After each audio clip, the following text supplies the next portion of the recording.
Hi Shopify sellers, this is Kashin from Ledger Gurus, and today I'm going to talk to you about sales tax settings in your Shopify store.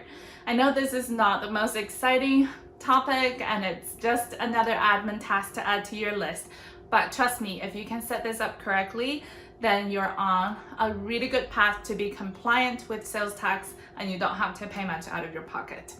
So before we dive in the content, if you haven't done so, please subscribe to our channel and hit that bell so when we get new channels published, you will get notified.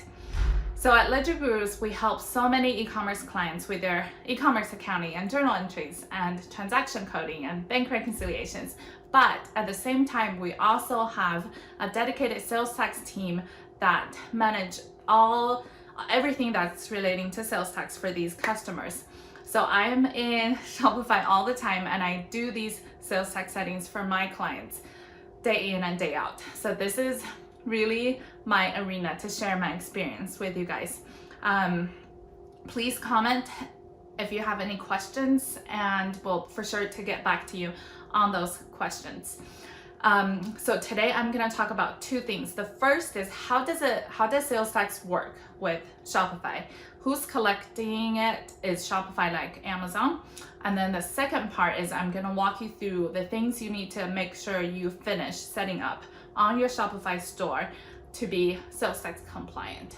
So to answer the first question, we get lots of inquiries on what's Shopify? How does Shopify deal with sales tax? And the answer is Shopify is not like Amazon or Etsy or Walmart or another marketplace facilitator where you can just hand over the responsibility to them to collect and to remit tax to the different states.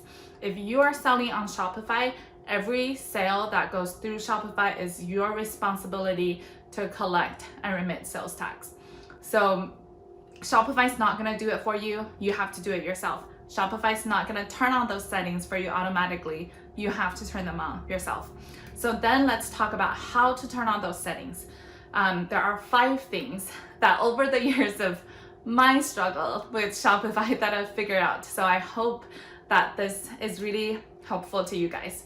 So we all know so the first thing is to enter the places you want Shopify to collect sales tax in. So you would go to settings and you go to taxes and then you go to a US store, and then that's where you can add all the states. If you're one of the older Shopify users, you need to add a zip code. If you are using the new interface, which I really like, then you don't have to enter the zip code. You just need to enter your sales tax license and then the state. And then sometimes it asks you which way of sourcing you want. So we can talk about sourcing another time. So that's the first thing, is you need to tell Shopify where to collect tax. The second thing is after step 1, if you go back out of US, so if you go to settings and then taxes, if you scroll down, so it's below all the different countries, you can see a box that says automatically calculate tax on shipping. Some states charge shipping, some states don't. So you would need to check this box. So Shopify will calculate tax on shipping. And then for the states that you do not, that you know are not taxing shipping, you need to go in and add a tax override for shipping in that specific state. The third thing is you want to make sure all your taxable products are collecting sales tax. So to do this, you need to go to your products and go to each product. You can do like you can edit each variant, and then somewhere in the middle there's a box that says charge tax on this product. You want to check that for the products that are taxable. Some products are not taxable. For example, gift cards.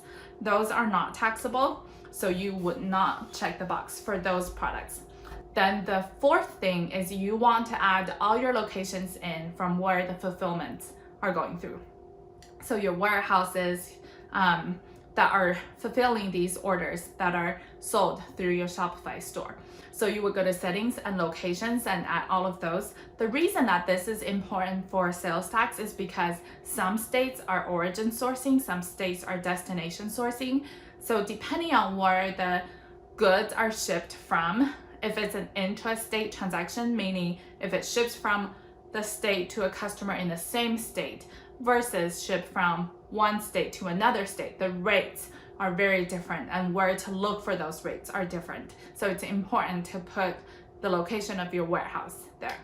And the last thing is exempt customers. If you sell to exempt entities, or if you sell to like wholesalers that are gonna use your products for resale, then those are all legitimate reasons to exempt sales tax for certain customers. And this, you would go to customers and you go to edit this customer's information and you check the box to say this is an exempt customer. And you can also give a reason on why this is exempt. So to just summarize, 5 places. First, you need to tell Shopify where to collect sales tax. Then you need to configure shipping options. And then third, you need to make sure your products are all collecting tax for the taxable products. And fourth, you need to add locations of your warehouses. And the last thing is to add information for your exempt customers. Let me know if you have any questions. Feel free to leave comments and I'll for sure to get back to them. If you like this video, please like it, share it with your fellow Shopify users. Hope you all have a good day and I'll see you soon. Bye.